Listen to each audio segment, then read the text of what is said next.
Hi friends, welcome to my channel. Gagan ప్రేమించే అమ్మాయి నుండి ప్రేమని తెలుసుకోవడానికి ముద్దు పెట్టేయమని చెర్రీ ఐడియా ఇవ్వగానే గగన్ చాలా సంతోషపడుతూ థ్యాంక్ యూరా చెర్రీ, సూపర్ ఐడియా ఇచ్చావు అని గగన్ చెర్రీని పొగిడేస్తూ ఉంటాడు. థ్యాంక్ యూ, లవ్ గురు అంటే ఏమనుకున్నావు మరి అని స్టైల్గా ఫోజులు కొడుతూ ఉంటాడు చెర్రీ. ఇక దూరం నుండి భూమి వీళ్ళిద్దరి మాటలని గమనిస్తూ టెన్షన్ పడుతూ ఉంటుంది. అన్నదమ్ములిద్దరూ ఏం మాట్లాడుకుంటున్నారో అని అనుకుంటూ ఉంటుంది. ఇక గగన్ని నువ్వు ఆ ఐడియా పైన వర్కౌట్ చేయి అని అంటూ పంపించేసి తన దగ్గరికి భూమి వస్తుందనుకొని ఏంటి మువ్వా ఇలా వచ్చావు అని అడుగుతుండగా మీ అన్నదమ్ములిద్దరూ ఏం మాట్లాడుకుంటున్నారు అని భూమి అడగగానే అన్నయ్యకు ఒక లవ్ స్టోరీ ఉందని నీకు తెలుసు కదా, ఆ లవ్ స్టోరీ గురించే మాట్లాడుకుంటున్నాం అని చెర్రీ అనగానే భూమి టెన్షన్ పడుతూ ఏంటి మీ అన్నయ్య లవ్ స్టోరీ గుచ్చా అని టెన్షన్ పడుతూ ఉంటుంది. ఏంటి మా అన్నయ్య లవ్ స్టోరీ గుచ్చి నువ్వెందుకు టెన్షన్ పడుతున్నావు అని అడుగుతున్న చెర్రీతో భూమి ఇలా అంటూ ఉంటుంది. ఏం లేదు, లవ్ స్టోరీస్ అంటే నాకు టెన్షన్ ఎక్కువ, అందుకే అడుగుతున్నాను, చెప్పు ఏమైంది, ఏం మాట్లాడుకున్నారు అని అనగానే చెర్రీ ఇలా అంటుంటాడు. ఆ అమ్మాయి పనులన్నీ అన్నయ్యని ప్రేమిస్తున్నట్టున్నాయట, కానీ నోరు తెరిచి ఐ లవ్ యూ చెప్పట్లేదు, అందుకనే ఈసారి కనిపించినప్పుడు ముద్దు పెట్టేయమని చెప్పాను అనగానే భూమి షాక్ అవుతుంది. ఏంటి ముద్దు పెట్టేయమని చెప్పావా, నీకేమైనా బుద్ధుందా అని భూమి చెర్రీని తిడుతూ ఉండగా ఎందుకంతలా టెన్షన్ పడుతున్నావు, ముద్దు పెట్టమంది నీకు కాదు కదా, వాళ్ళ గర్ల్ ఫ్రెండ్కి, అన్నయ్య ప్రేమించే అమ్మాయికి. ఆ అమ్మాయి కనుక అన్నయ్యని ప్రేమిస్తూ ఉంటే ముద్దు పెడితే సిగ్గుపడుతుంది, అది మంచి ఐడియానే కదా, నువ్వెందుకంత కోపంగా ఫీల్ అవుతున్నావు అని అంటూ ఉంటాడు చెర్రీ. చెప్పాను కదా నాకు లవ్ స్టోరీస్ అంటే భయం అని అంటూ భూమి కంగారు పడుతుండగా నీకు అటువంటి ఛాన్స్ లేదులే, నేనేం నిన్ను ఇబ్బంది పెట్టను అని చెర్రీ అంటుండగా కోపంగా చూస్తూ ఉంటుంది భూమి. ఇక సరే ఓకే బాయ్ అని అంటూ చెర్రీ వెళ్ళిపోగానే అసలు ఆయనకి లేని ఐడియాలన్నీ ఈ చెర్రీ ఇచ్చి చెడగొట్టేశాడు అని టెన్షన్ పడుతూ ఉంటుంది భూమి. ఇక భూమిని చంపడానికి ఒక షూటర్ని పిలుస్తుంది అపూర్వ. ఇక గోరంటాకు పిన్ని వాడితో ఎక్స్ట్రాలు మాట్లాడుతూ ఉండగా ఇక మీరు చెప్పిన అమ్మాయితో సహా ఈ ఆవిడని కూడా చంపేస్తా అని ఆ షూటర్ గోరంటాకు పిన్నిని అనగానే సైలెంట్ అయిపోతుంది గోరంటాకు పిన్ని. ఇక ఆ అమ్మాయి ఫోటో ఉందా మీ దగ్గర, ఇక్కడే ఉందా అమ్మాయి అని ఆ షూటర్ అడుగుతూ ఉండగా భూమి ఫోటోని చూపిస్తుంది. ఎలా చంపుతావు అని అడుగుతూ ఉండగా ఇక చెట్టు మీద నుండి కూడా నేను షూట్ చేసి చంపేసి పారిపోగలను అని కాన్ఫిడెంట్గా చెప్తూ ఉంటాడు అతను.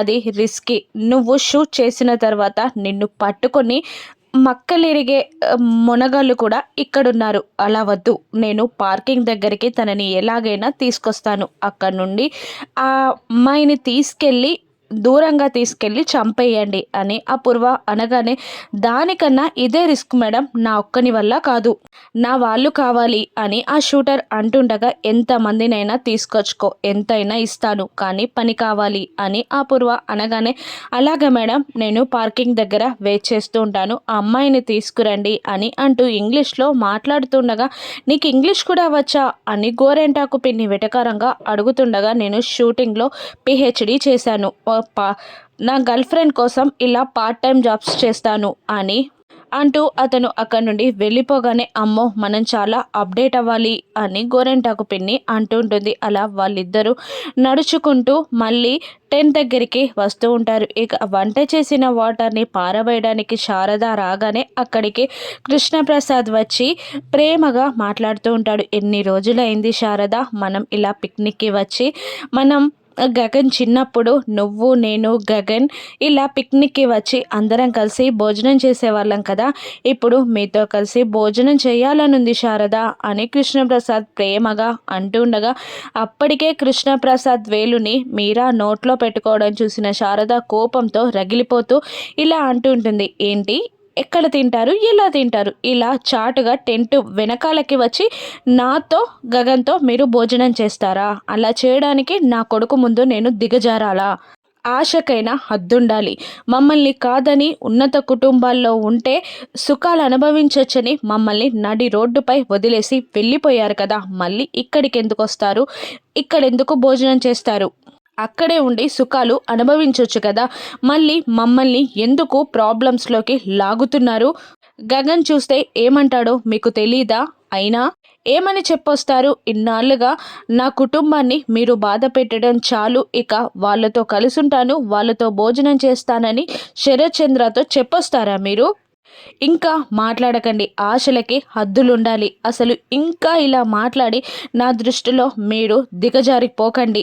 ఇప్పటి వరకు అసహ్యం లేదు మీ పైన, ఇలా మాట్లాడితే ఇంకా అసహ్యం వచ్చేస్తుంది అని శారద కృష్ణప్రసాద్కి వార్నింగ్ ఇచ్చి అక్కడి నుండి వెళ్ళిపోగానే దూరం నుండి శారద కృష్ణప్రసాద్ని గమనిస్తున్న గగన్ దగ్గరికి వచ్చి, చి నువ్వు మనిషివేనా అసలు?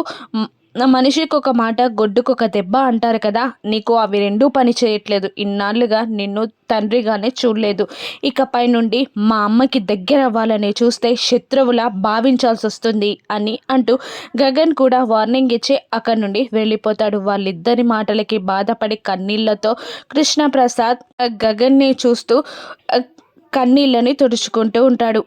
వెజిటేబుల్స్ కట్ చేయడం అయిపోగానే వంటలు వేరే వాళ్ళు వండుతూ ఉండగా ఒక టెంట్లో చైర్లో శారద కూర్చుంటే శారద కాళ్ళ దగ్గర గగన్ పూర్ణి ఇద్దరు కూర్చుంటారు. ఇక మరొక టెంట్లో వీళ్ళందరూ కూర్చొని ఉంటారు. ఇక వంశీ వాళ్ళ అమ్మా నాన్నలకి ఇందు వంశీలపై అనుమానం రాగానే ఒకసారి వంశీకి కాల్ చేస్తే హాస్పిటల్ నుండి ఇప్పుడే బయటికి వెళ్ళాం డాడీ అని అంటుంటాడు. అయినా వాళ్ళమ్మ అనుమానం తీరక వీడియో కాల్ చేయడంతో ఇక అప్పటికప్పుడే వంశీ హాస్పిటల్ సెటప్ని చేసి ఇందు చేతికి డాక్టర్లా వేరొక వ్యక్తితో కట్టిస్తూ వీడియో కాల్ని ఆన్ చేస్తాడు. ఇక దాంతో వాళ్ళ అనుమానం కాస్త నివృత్తి అవుతుంది. ఇక అప్పుడే అక్కడికి వచ్చిన మీరా ఇందు చేయకున్న కట్టుని చూసి టెన్షన్ పడుతూ ఉండగా, నాకేం కాలేదు, మీ అల్లుడు గారు చేయి కాల్చుకొని మరి నన్ను ఇక్కడికి తీసుకొచ్చారు, అయినా లేని ప్రేమని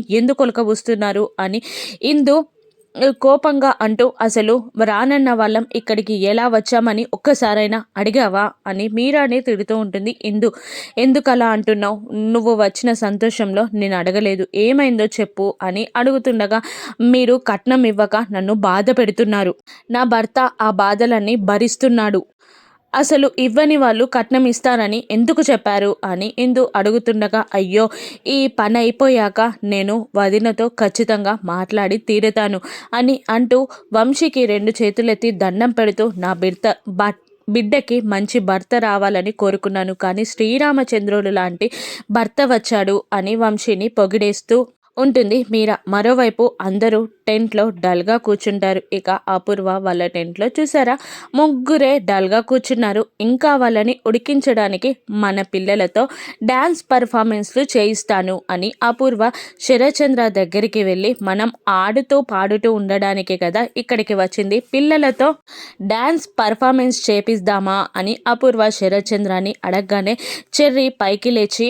ఇక్కడున్న వాళ్ళం అందరం పిల్లలమే, కానీ మీరు కూడా పిల్లలుగా మారి మాతో పాటు డ్యాన్స్ చేయాలి అని నేనే ఈ ప్రోగ్రామ్కి యాంకర్ని అని అంటూ పైకి లేచి ముందుగా గోరెంటాకు పిన్ని పర్ఫార్మెన్స్ అని అంటూ ఉంటాడు.